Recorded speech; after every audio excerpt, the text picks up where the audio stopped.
document here is the proposed 2023 policy resolutions. This is where Liberals daydream about what they want Trudeau to do. There are a ton of ideas, many of them kooky ideas, that come up from the grassroots of the party. All parties get this, and they winnow down the ideas to get rid of the more extreme ones. I think there's 338 riding associations in the country. So the Liberals whittled down all their ideas to the 20 best ideas. Here's how they say it. Note, the following policy resolutions are presented and submitted by provincial territorial boards, Liberal policy commissions, and the Liberal caucus. Registered Liberals from across the country have prioritized the following 20 resolutions through a national online voting and discussion process. And the resolutions below will be presented at the National Convention. The resolution is not considered a policy of the party unless it has earned majority support as a priority at a national convention. So these have been voted on by Liberals across the country. These are the 20 ones that they like the best. What you are about to read is what they consider one of the most important issues in the country, top 20 out of hundreds, I presume. Now, I'll read it to you, and I'll intersperse my thoughts in between each sentence, okay? It's called Combating Disinformation in Canada, and it's sponsored by the Liberal Party of Canada in British Columbia. Now, there's a bunch of preambles. Whereas the United Nations Secretary General recognizes disinformation as an existential risk to humanity. So I shouldn't have laughed. I should have read that with a straight face. Yeah, it's an existential risk to humanity, just like climate change, just like COVID, just like we need gender reassignment surgery, just like your tax increase. Whatever they want to do, it's essential, you see. It's an emergency. And the UN says so, so it must be true. Whereas online information sources are the source of most disinformation aimed at and or available to Canadians. But I don't even know what that means. Isn't everything online? Even most books are online. Don't we all watch TV online now? What does that sentence even mean other than trying to sound very deep? Whereas those who produce misinformation seek to undermine trust in people and institutions, including mainstream media and governments.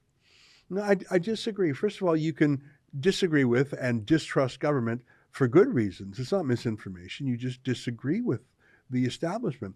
And I think the establishment has done an impressive job of undermining their own credibility and their own trust, don't you think?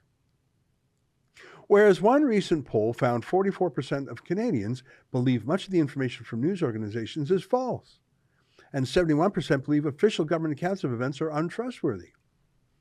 So you mean to say that 29% of people still trust politicians? That is a shockingly high number of people who still trust. I guess those are Liberal voters. Whereas the demand for information 24/7 has increased the need for programming contemporaneously with the loss of advertising revenue to online platforms. I don't even know what they're saying there. Whereas to reduce costs, mainstream media no longer employs as many reporters with extensive knowledge of particular subject areas and fills content with opinion programming rather than news. And whereas the result has devalued mainstream media as a source of news and information, be it resolved that the Liberal Party of Canada, and I'll read the next part next, but you notice they're talking about the mainstream media. They're worried about the mainstream media losing trust. By the way, what is mainstream media? What's the definition other than just media Trudeau controls? I think that's why they like the mainstream media. It's just what they mean is the Trudeau media. And yeah, that's all their throat-clearing preamble. That's all their because. Here's what they want to do because of that. They have 2 points. The first is request the government provide additional public funds to support advertisement-free news and information reporting by Canadian media through an arm's-length nonpartisan mechanism. So naturally, Liberals want more money for their friends, more taxpayers' money. But why should it be advertising-free or subscription-free? Why can't they earn a living? If you can't sell ads or sell subscriptions or crowdfund like we do, why should your hobby be called a job and bailed out by taxpayers just because the Liberals like you? Why? I don't quite get it. The laugh is they're already doing that. They're already handing out hundreds of millions of dollars a year. They're just not doing it in an arm's length, nonpartisan way. But look at this second recommendation. This is really weird. Request the government explore options to hold online information services accountable for the veracity of material published on their platforms and to limit publication only to material whose sources can be traced. Oh, to limit publication, eh?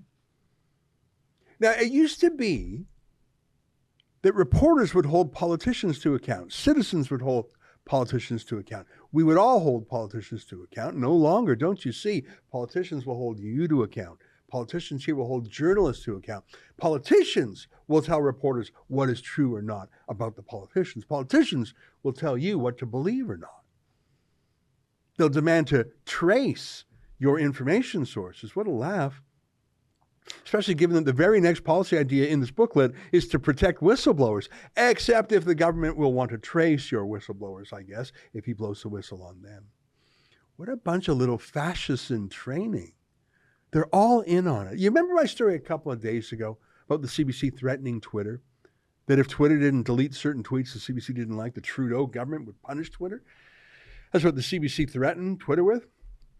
Well, Matt Taibbi is an American reporter who released the first wave of the Twitter files, which showed internal censorship at Twitter before Elon Musk.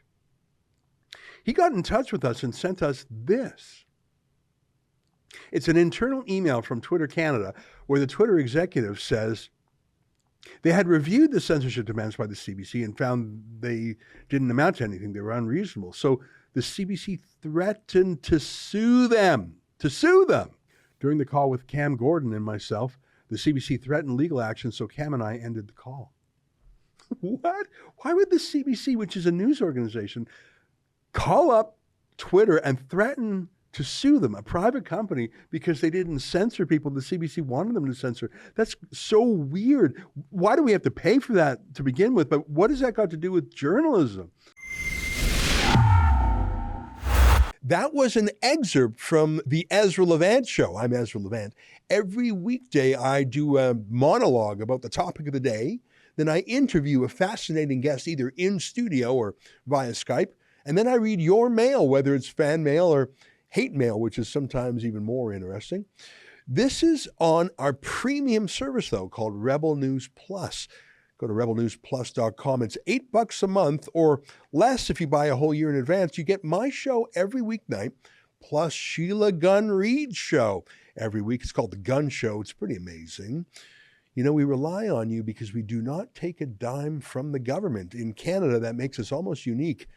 So please help us out and help yourself to some great journalism at rebelnewsplus.com.